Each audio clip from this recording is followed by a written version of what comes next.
Hoy vamos a organizar, como digo, la conferencia de don Antonio Nadal sobre la angélica obra del reverendo Marcelino Lázaro Bayo en su martirio. Y, como digo, organizamos esta conferencia dentro del ciclo de conferencias a la memoria en el mes de agosto, que es un mes, como decía, especialmente triste por el inicio de las matanzas de la guerra civil, y porque además coincide el 23 de agosto, que era la idea inicial de organizar esta conferencia, con el Día Europeo de las Víctimas del Comunismo, por aprobación de la resolución del Parlamento Europeo de septiembre de 2019. Bien, en ese ámbito, pues como digo, vamos a hacer esta conferencia en el ámbito del ciclo de conferencias a la memoria, porque posiblemente las personas, desde mi punto de vista, que más merecen memoria de los tristes hechos de la guerra civil, aparte de los niños inocentes, aparte de lo que son las mujeres y demás, y personas que no tienen nada que ver con la política, pues hoy pues dedicamos a una persona que era un sacerdote y que, como todos los sacerdotes, pues fallecieron perdonando a las personas que le asesinaron. Yo creo que no hay mayor acto de amor que un perdón de esa naturaleza, y demuestra la altura personal de esas personas.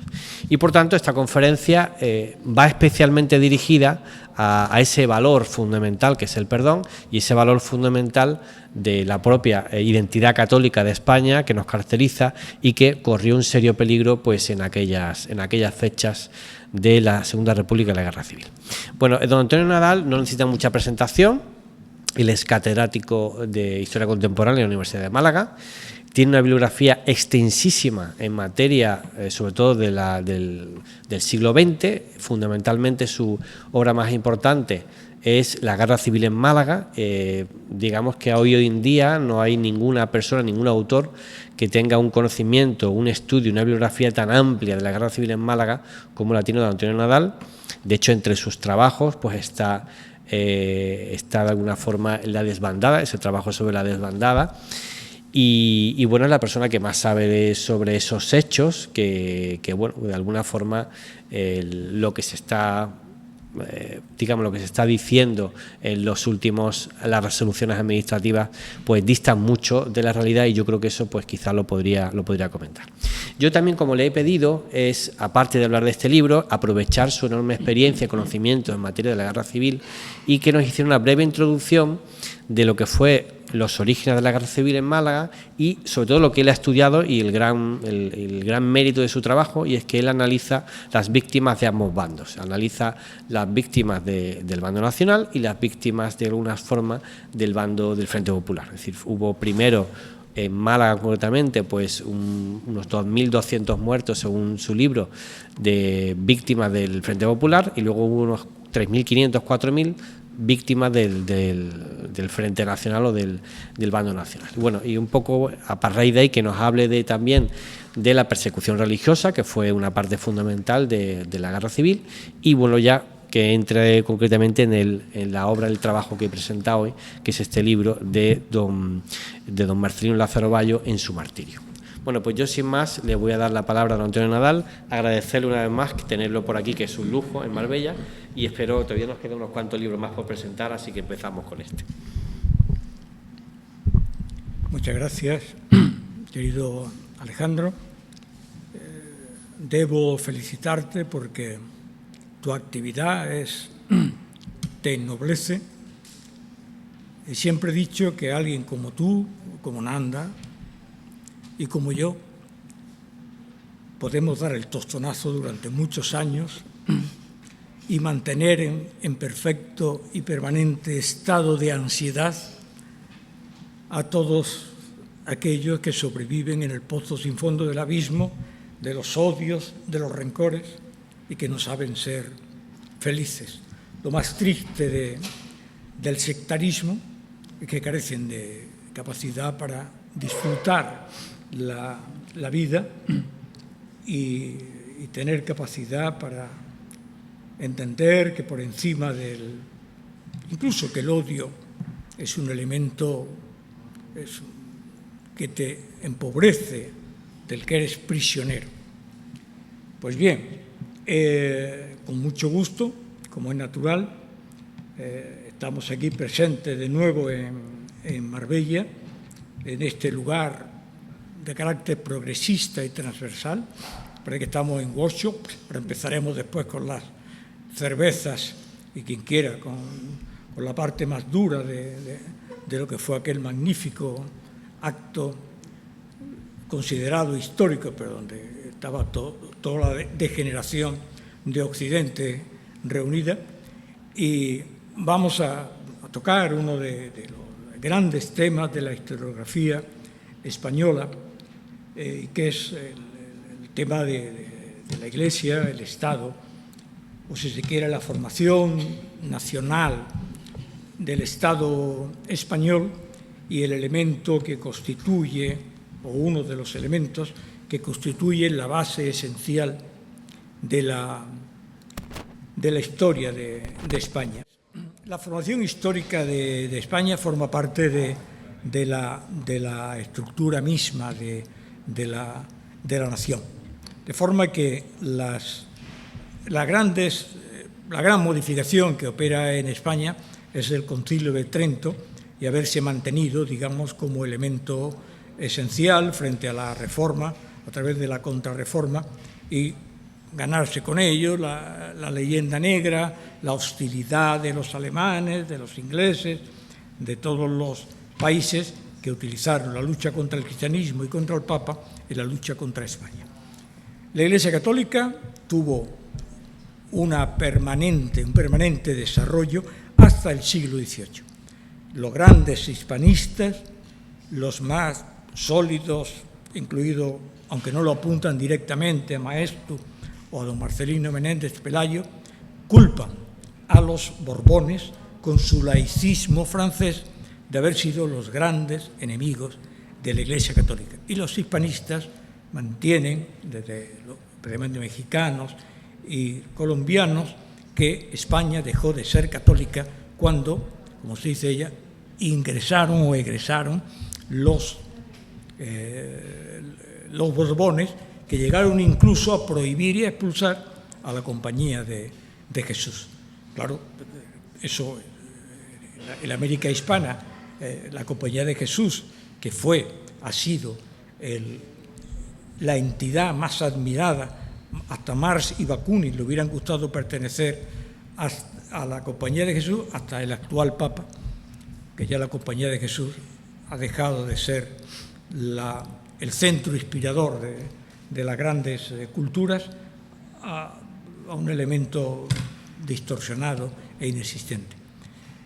A partir del siglo XIX, la lucha que se opera en el campo político ya no es únicamente entre los liberales, lo que eran inicialmente el viejo tronco liberal contra los absolutistas, después los liberales divididos entre moderados y conservadores, entre los moderados se absorben en parte los absolutistas y ya los dos troncos, liberales progresistas y liberales moderados, el tronco hasta finales del siglo XIX, en que interviene ya por primera vez, aparece el marxismo y aparece el Partido Socialista Obrero Español. ¿Con qué aparece la izquierda española?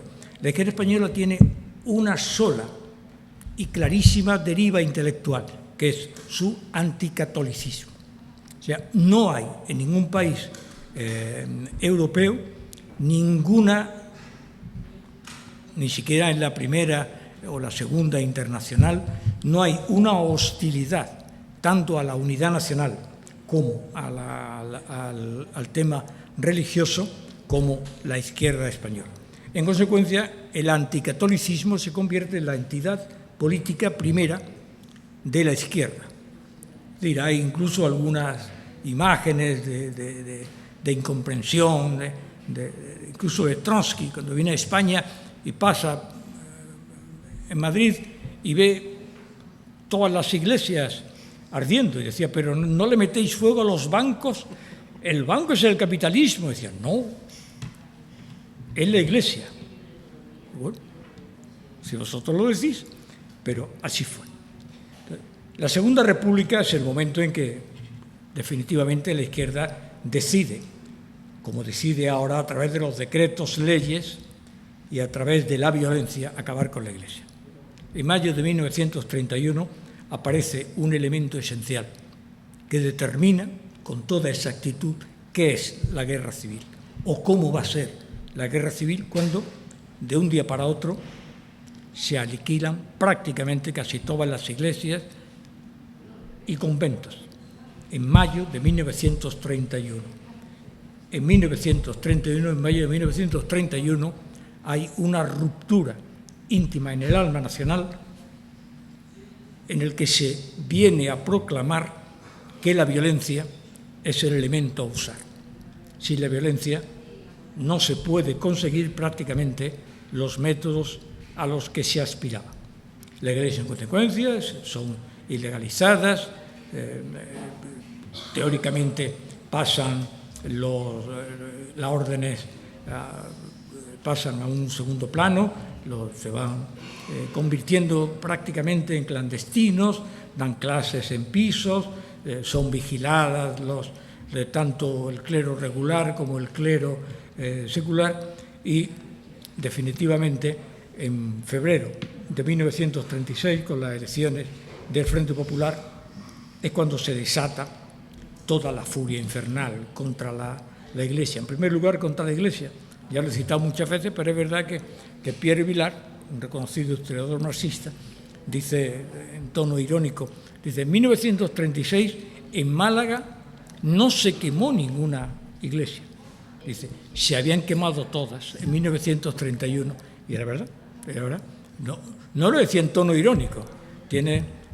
La ironía es diciéndolo ahora porque los seguidores de Blas Infante tenemos tendencia al chiste y a la ironía. Nuestro padre de la patria así nos lo enseñó, creo, no tengo ni idea. Y a partir de ese momento la violencia se estableció, yo creo que por dos elementos claves. Yo estimo que durante la Segunda República había dos instrumentos ideológico-políticos que sabían exactamente cuál era el futuro. Estamos hablando de los años 30. Uno era la Iglesia Católica y parte del ejército y otro era el Partido Comunista. Eran exactamente lo que sabían. Eran las dos líneas que había en Europa, el fascismo y el comunismo. Eran exactamente lo único que sabían. Los demás fueron grupos de amigos, elementos transversales, porque contemplar a los partidos republicanos durante la Guerra Civil convertidos en los jefes del Comité de Salud Pública o en los comités administrativos o en los comités de guerra, a gente moderado, arrastrados por el Frente Popular a una política suicida, era prácticamente inimaginable. Es verdad que desde el año 31 fueron desde Marañón, Ortega lo intentó, fueron todos aclimatándose y dijeron no es eso, y el gran Ortega, ¿cómo puede el gran Ortega decir que los elementos más importantes que había en España era Pablo Iglesias y Giner de los Ríos? Eran los personajes más relevantes. Un tipo donde le cabe medio mundo en la cabeza, escribe un artículo diciendo de Lenda es monarquía.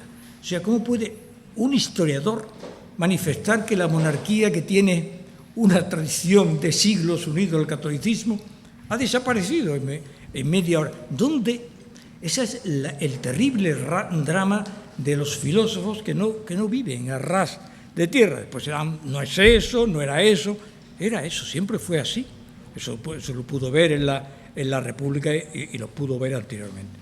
El hecho es que la violencia, cuando se desata después del 18 de julio, es esencialmente contra la Iglesia, allá donde hay la Iglesia. Yo tengo recogido en el libro la destrucción sistemática de todos, 100 pueblos de Málaga, menos Antequera y Archidona, donde no se atentó contra los ámbitos religiosos públicos. El resto, todo fue o destruido, o quemado, o usado como cuadras, con unos elementos casi luditas, es decir, de un método antiguo, que es vestirse con las sacar las sagradas formas y reírse, vestirse con la ropa telar de los sacerdotes, pasear o reírse de las procesiones, tipos de elementos que denotan una escasísima solidez,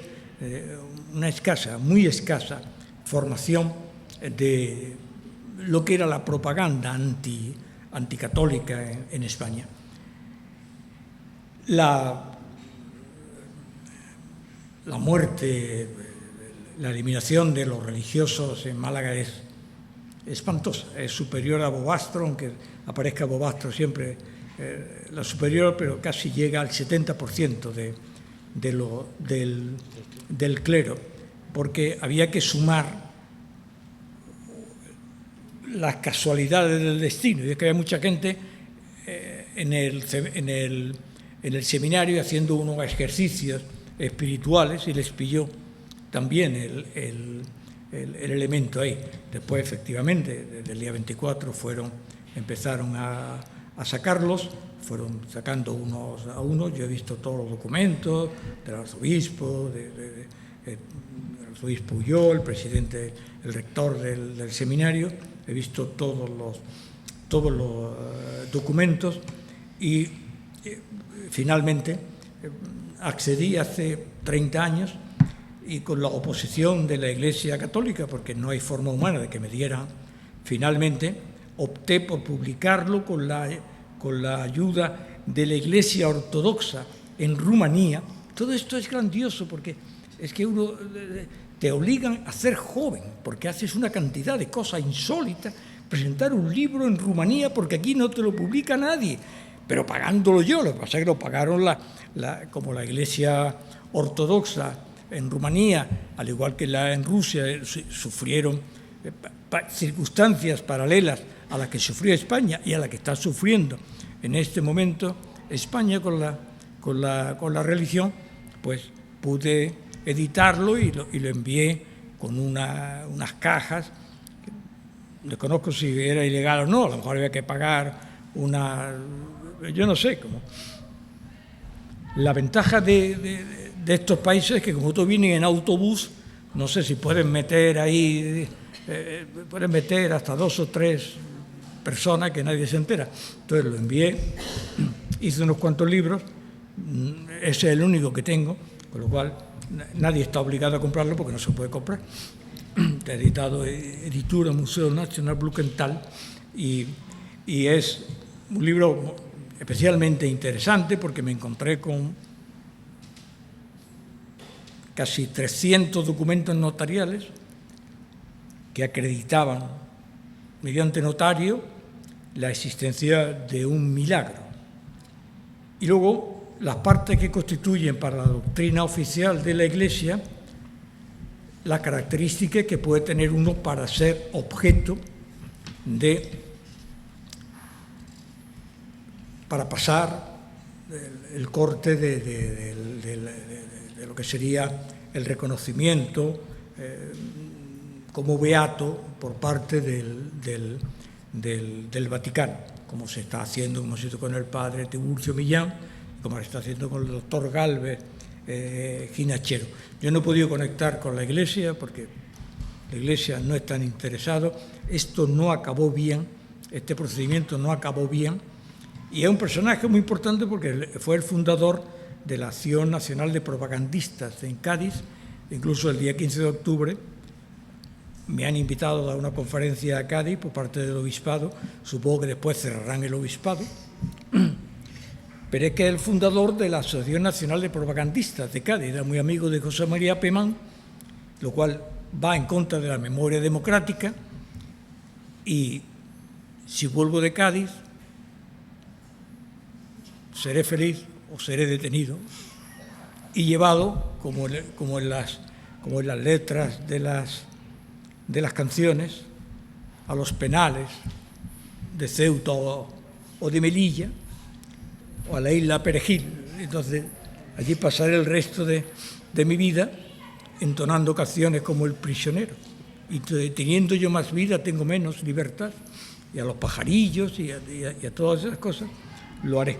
Entonces, es una historia terrible, porque él era un hombre de un nivel, hizo su tesis doctoral en Roma y quiso ir a Jimena de la Frontera.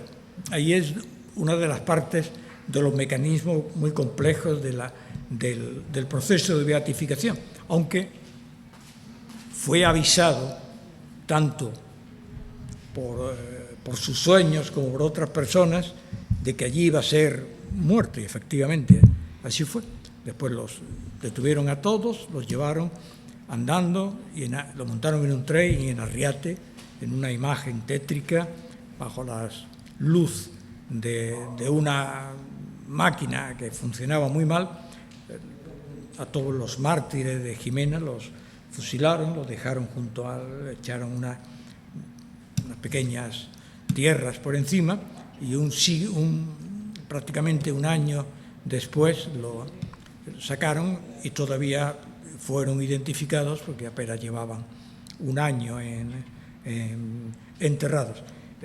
Se realizó un proceso que no se ha cerrado y que no se cerrará, me da la impresión, y es un libro en el que yo me he obligado a escribir como escribe la Iglesia. Escribe magníficamente. El padre Lázaro Bayo, que fue su hermano, fue el que la escribió. Entonces,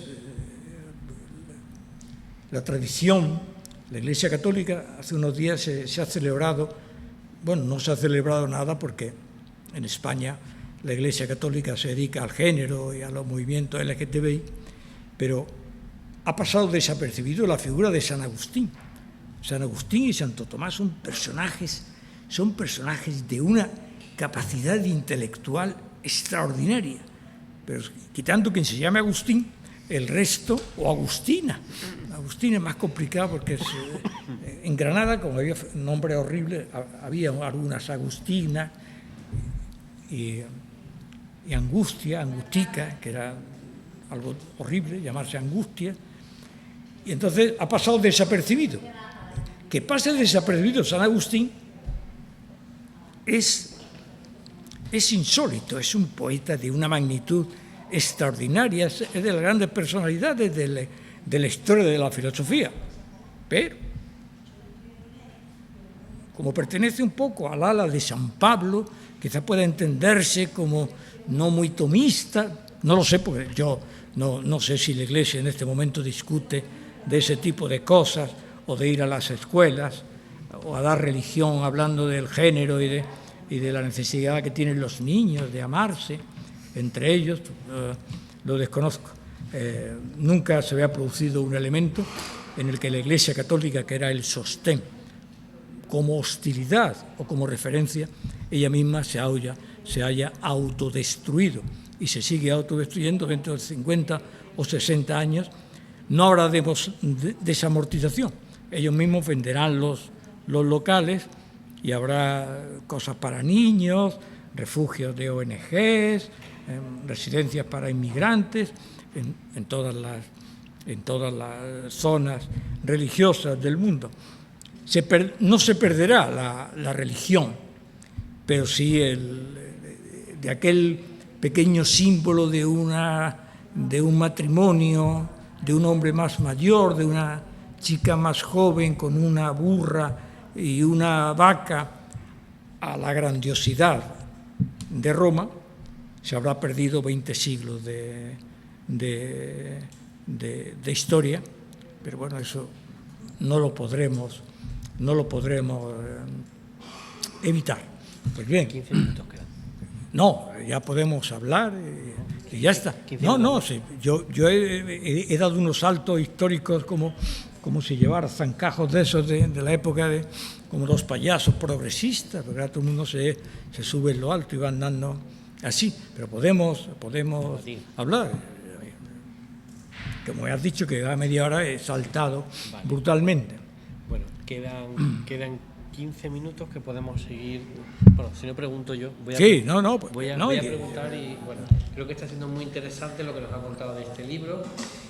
A mí me gustaría que profundizaras un poco más en lo que fueron las distintas versiones de las de la represión en uno y otro bando, porque eso lo cuentas muy bien en tu libro, y cómo centrarnos un poco más en esta represión que es la represión religiosa, ¿no?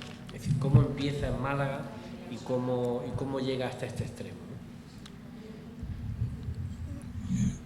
Yo siempre cito, y los que me acompañan ya lo han oído varias veces, que en primer lugar que el siglo XX es el siglo donde renacen todas las monstruosidades de la historia. Se eleva el nazismo, se eleva el comunismo, se superan en 20 años más de 50 o 60 millones de personas muertas como consecuencia de la guerra.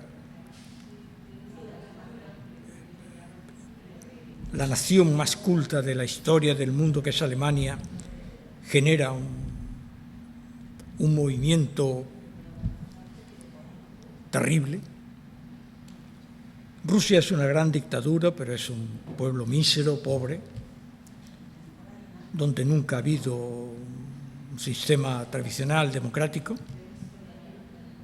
ni en la guerra. En la guerra, las reuniones para dictaminar los grandes operativos se hacían entre los republicanos, los demócratas, la marina, el ejército de tierra, los marines, los lores. Es decir, había una multitud de elementos, cada uno con una visión sobre la dinámica de la guerra, y era enormemente difícil poner en marcha cualquier procedimiento. La ventaja de la URSS es que nunca hubo que decidir nada, lo decidía Lenin o Stalin, y siempre tuvo la capacidad operativa de no tener opinión pública, es decir, cómo avanzaban los ejércitos rusos al frente de los comisarios políticos por delante y por detrás. Es una de las cosas más terribles que se desconocen de la historia del comunismo. Y lo que tú has dicho de la Unión Europea, la condena al fascismo, al fascismo y no dicen al comunismo. No dicen al comunismo porque eso no lo puede votar Pedro Sánchez, ni la señora que lo acompaña, no me refiero a su compañera. Los marxistas dicen compañeras, a las esposas. Esta al parecer es su esposa. No lo puedo reconocer porque no hay fuentes que lo acrediten. Entonces,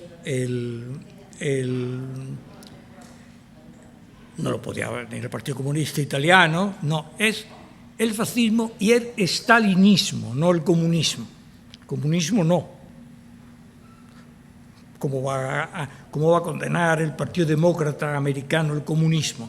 Es imposible. El comunismo no lo pueden condenar porque forma parte de una línea, bien es verdad que modificada desde el campo básico de los planes quinquenales y de la lucha de clases a la hegemonía de género y a la dictadura woke de el sexo con los niños, el sexo con los animales. Tú eres de pareja o de perro. Yo soy de perro. Bien, todas estas grandes manifestaciones. Entonces, la Guerra Civil Española siempre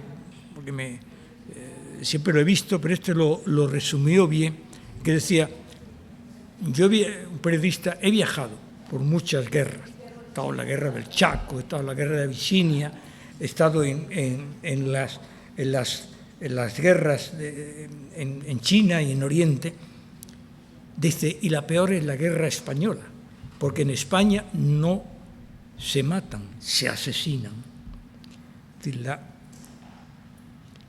el grado de violencia normal, entre comillas, que hay en el siglo de la violencia, el siglo del odio, de los años 30 en Europa, tiene en España unos excesos tremendos. ¿Cuál es la causa? Yo en uno de los libros que tengo, uno de la causa esencial es la escasa capacidad económica, el fracaso de cualquier movimiento de lo que llamaríamos revolución burguesa o revolución industrial, la existencia permanente de una pobreza ilimitada, y todo eso supone que parte de esa forma en que se articula la represión en España, y ahora explicaremos las diferencias, sean profundamente españolas, profundamente españolas. Yo recuerdo cuando hablábamos, yo estaba en clase, y hablábamos de las guerras, como yo he conocido después toda la zona del este, las guerras entre serbios y croatas. Los croatas disparaban, los serbios degollaban. Es el método islámico de la muerte. Tenían las mismas armas, pero era el degüello, como ocurre ahora con los lobos solitarios o menos solitarios que aparecen. No es que no tengan armas, es que matan a cuchillo. Además, tienen, el otro día que hizo, lo leí perfectamente, está muy formado, es decir, lo mismo que la fiesta del Cordero. O sea, saben perfectamente que si tú das en una parte determinada de la vena aorta, solo con que pinches, solo un pequeño pinchazo, te supone la muerte. Ellos no pierden el tiempo, van directamente a donde sabe que van. Entonces, son fórmulas especiales de naturaleza cultural. Es decir, cualquier niño ha cortado ya 2 o 3 corderos, a diferencia cuando nosotros éramos pequeños que mataban a un cerdo y te quitaban para que no vieras el chorro de sangre, pero más por los gritos que pegaba el pobre animal. O ya no estoy haciendo apología del maltrato animal por si soy detenido por algún motivo. La verdad que yo asistí a muchos y no he salido traumatizado por otras cosas, pero a mí no me traumatizó. Pasa que el pobre cerdo gritaba como bueno, supongo que suponía o sospechaba lo que venía. Entonces la violencia es extrema y se articula de una forma muy simple. Primero, la herencia tradicional de un sistema escasamente superado. Es decir, los pueblos, desde la época de los Reyes Católicos, el movimiento de población, los movimientos migratorios en España han sido escasos. De forma que en los pueblos había al menos 4 o 5 generaciones enfrentadas. Es decir, si tu abuelo estaba enfrentado, el padre estaba enfrentado, estaba el hijo enfrentado.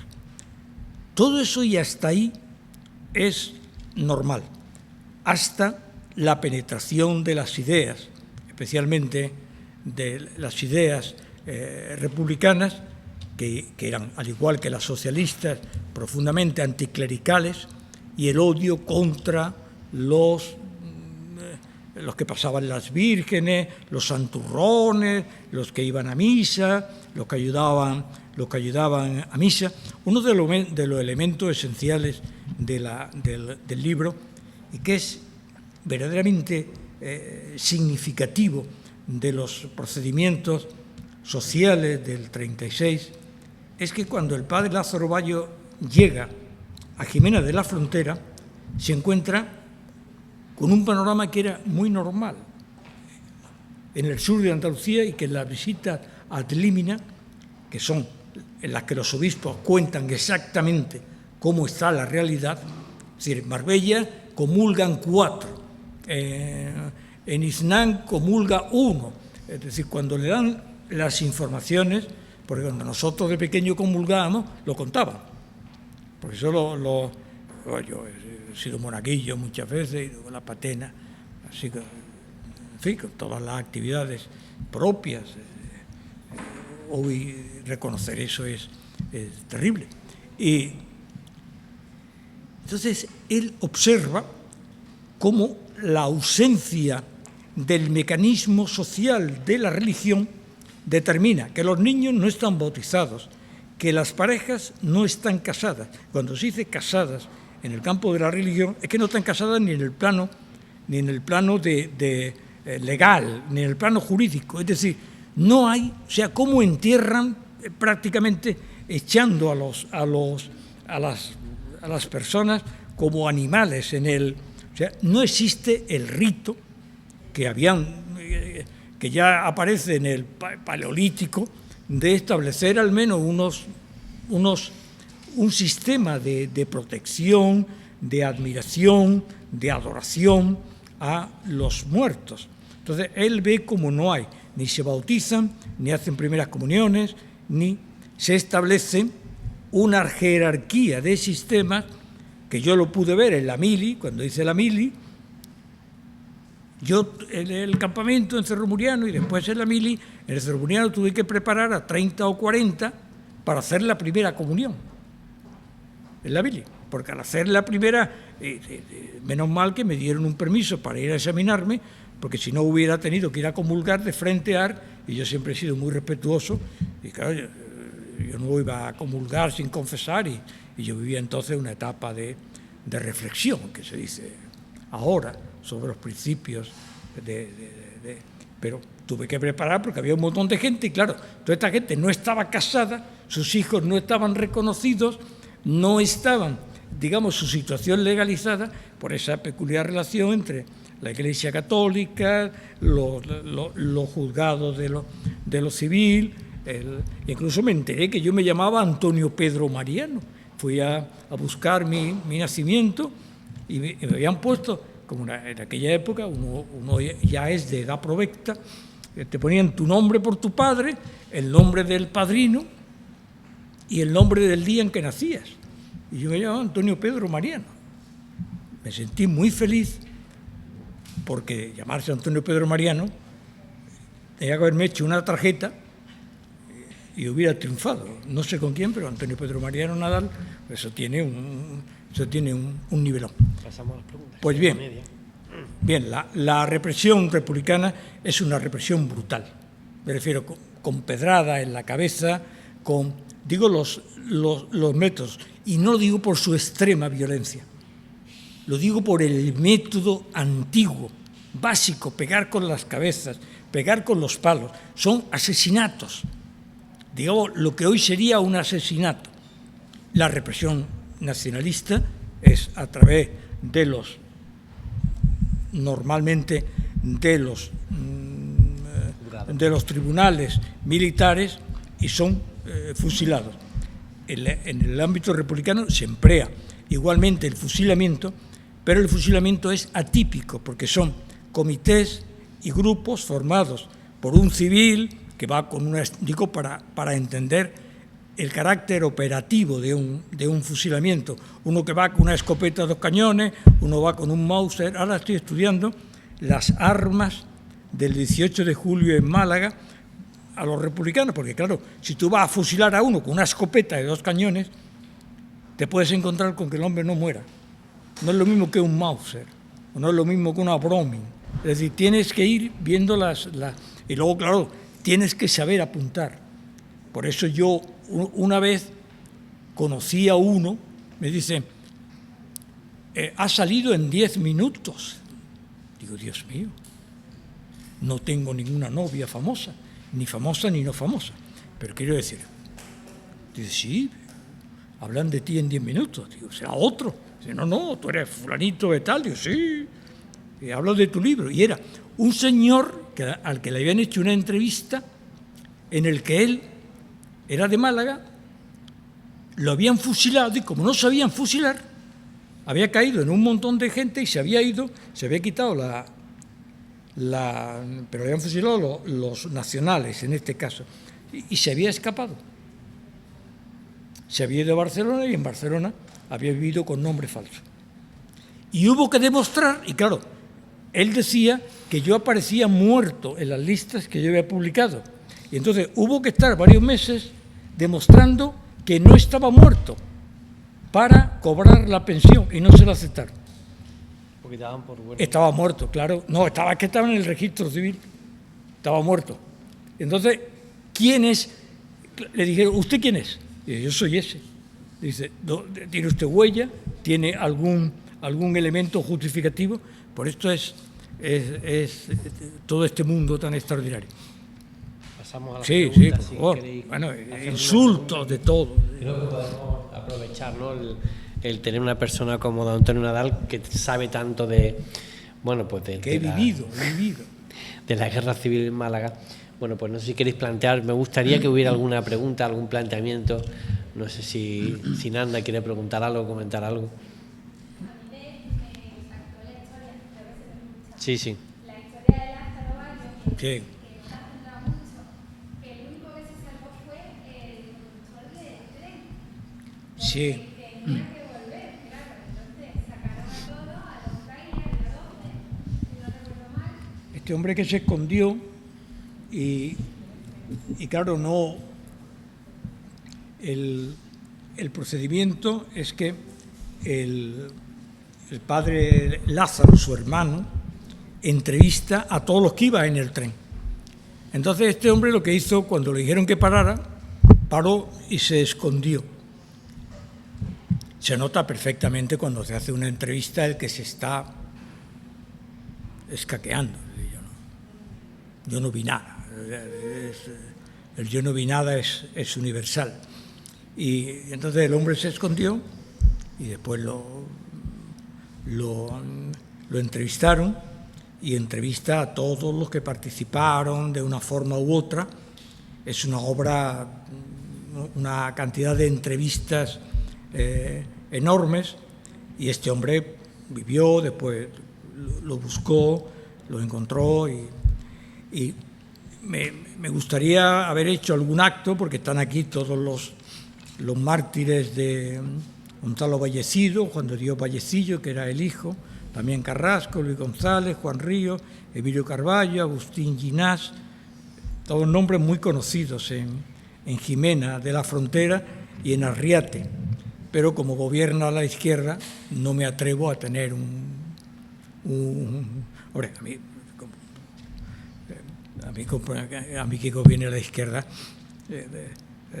me pasa como con Franco, cuando Franco, a los únicos que respetaban eran aquellos, incluido Millán Astray, que llegaban con unas imágenes aquí que eran señales de guerra, heridas de guerra.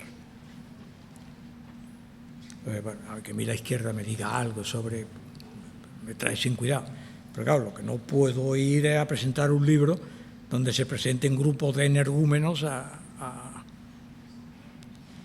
No, a mí me da igual. Vamos, no se atreverían, además los reto. Yo siempre que puedo los reto. Pero claro, no es lo mismo que vayan familias, que vayan nietos, que vayan no sé qué, y le digan que eran grupos de fascistas, cosas por el estilo. Pero no he ido ni a Arriate, que es donde están encerrados, ni en Jimena de la Frontera, porque al mirarlos en Internet gobierna no Podemos y en otro el PSOE. Yo voy a tener Además, yo creo que es hasta ilegal por la ley de memoria democrática. Y entonces es tan aburrido todo esto, es tan pesado, que por las familias. Pero es que no he localizado a la familia, me hubiera gustado darle un libro. Sí, yo mantuve mucha relación con un sobrino que tenía 100 años. Y entonces dejó de escribirme y supuse que había fallecido. Pero por lo demás... Sí, sí, yo no sé si yo le he escrito a todos los que se encargan de esto en el obispado de Málaga, pero no acabó bien. Si hubiera sido en Cádiz, pero es que como el problema de las provincias eclesiásticas es que entonces Jimena pertenecía a Cádiz, pero el proceso, como murió en Arriate, lo trajeron a Arriate. Entonces, si el procedimiento de beatificación hubiera sido en Cádiz, creo que la cosa hubiera sido distinta, porque hay 2 o 3 personajes que aparecen aquí, yo no lo he citado, que se ve claramente que están en contra.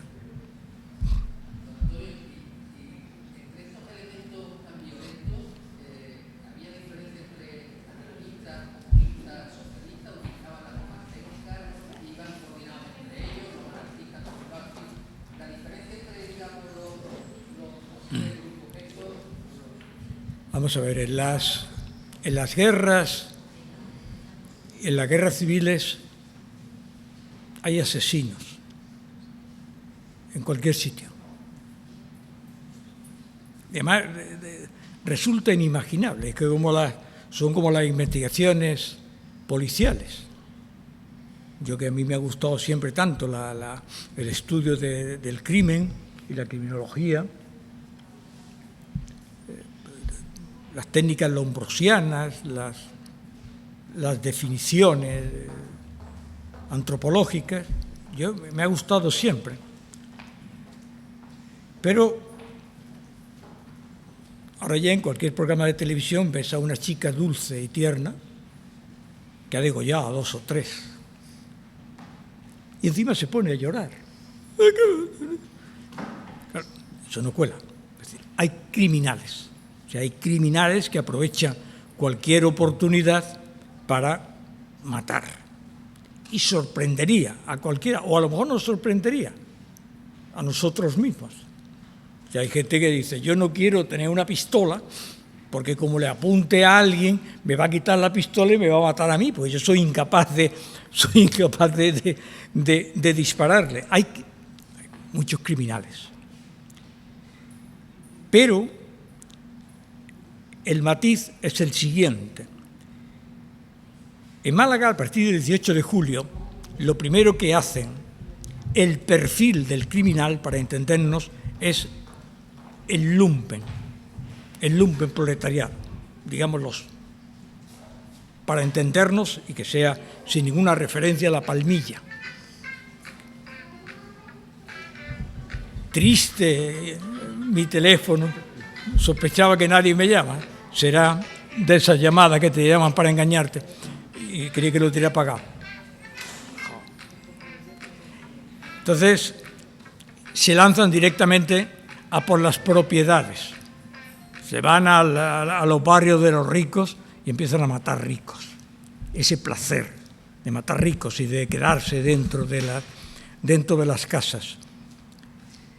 Hay una parte que son los republicanos, etcétera, etcétera, que es gente, digamos, que pretende canalizar a través de mecanismos formales, pero es imposible. Yo mismo he estado, el famoso 4 de diciembre, yo lo tengo muy definido porque lo he visto en los países latinoamericanos, que es el personaje que aprovecha cualquier momento, el saqueador. O sea, de un golpe de aquella manera, incluso aquí hay un accidente, tú te levantas y sales corriendo a ayudar al de la moto. Otros van a robar al de la moto. En los países latinos, si había algunos, había 10 que salían a robarle y se iban. Entonces, incluso el 4 de diciembre, famoso, hubo un montón de gente que se fue a Calle Lario a saquear las casas. O como ocurre en los conflictos en los Estados Unidos. Hay un conflicto objetivo, pero luego hay una parte enorme que se dedica al saqueo. El saqueador es una figura universal. Está muy poco recogido por Shakespeare, que lo recoge todo. Pues el saqueador. Es decir, aprovechan la oportunidad para saquear, para robar. Eso es en parte consustancial al género humano. Y nos sorprendería gente normalita que va por la calle. Quizás eso donde mejor se ha estudiado ha sido, pero aunque ya estoy hasta la coronilla de la palabra, yo cada vez que alguien escribe banalización ya no lo leo, que es la banalización del mal de Hannah Arendt con Eichmann. Y es verdad, hay una parte de verdad, aunque lo de Hannah Arendt y Eichmann es un trabajo muy incompleto, porque Hannah Arendt estuvo en dos o tres partes del juicio, no estuvo. Pero bueno, como si uno no ha escrito un artículo sobre Hannah Arendt, no se lo publican en ABC o en El Mundo. Pero el problema es que cuando se ponían uniformes, ya cuando había un tipo, cuando el portero del bloque se ponía el uniforme de las SS, mandaba en el bloque de pisos.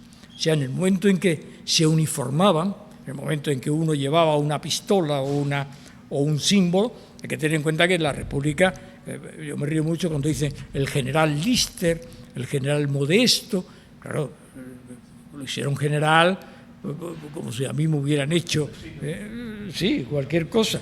Y entonces, el campesino, claro, el campesino. Y entonces así iba por todos lados el general, pero eso en la UCI, en las memorias de Carrillo, de la Pasionaria, de Lister, de Azcárate, de Jorge Semprún, siguen con el general Modesto y el general Lister. El general Rojo, claro que era un general y un grandísimo general. Y bien, vamos a dejar una pregunta por aquí. Sí, y entonces esa es la diferencia, que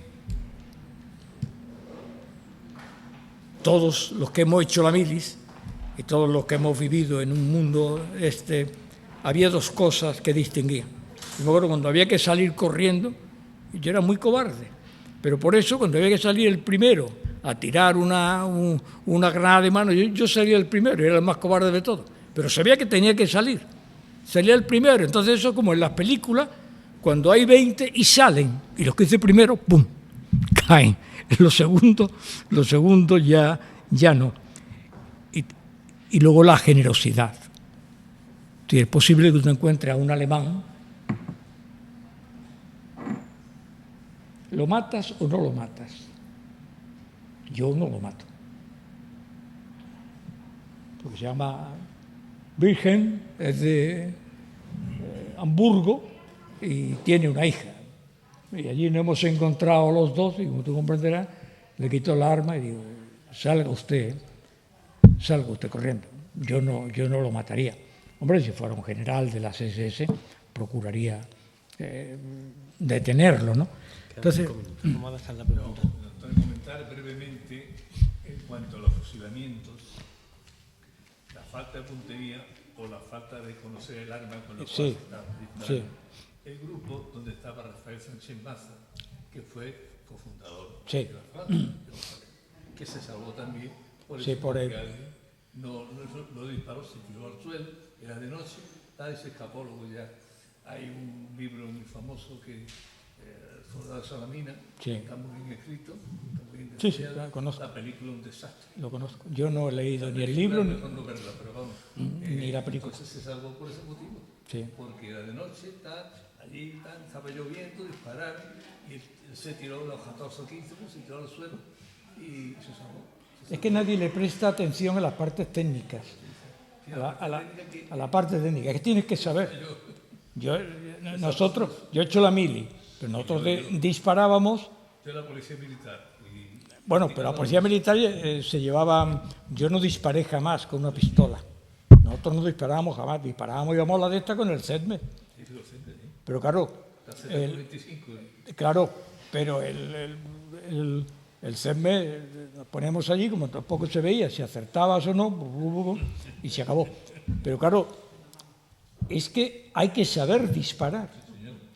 Es que es ese hombre, es que, no, yo he disparado una vez, porque una vez me invitaron a la policía, y la pistola se te va, es que te haces así y das allí, pero ¿cómo se me ha ido? Y claro, cuando el problema que yo he dicho antes es que hacían matanzas porque no sabían matar.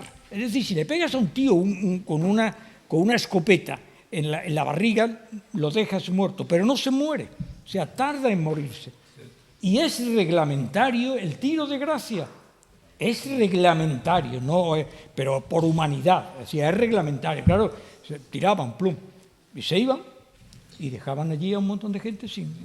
Nos dicen ya que tenemos que terminar. ¿Qué nos dices? ¿La ley? ¿La ley? Sí. Bueno, pues nada, muchísimas gracias a todos, don Antonio Nadal, muchísimas gracias, un placer. Sí. Nada, esperamos veros pronto. Volveremos. Ya, si Dios quiere, en septiembre tenemos otra conferencia Otra. sobre don Alfonso Paso y espero que presentemos otro libro muy más bonito. muy pronto. Alfonso Paso. Muchísimas gracias a todos. Muy bien, gracias. De pronto. ¿Y va a venir la hija de Alfonso Paso? va a venir. Ah.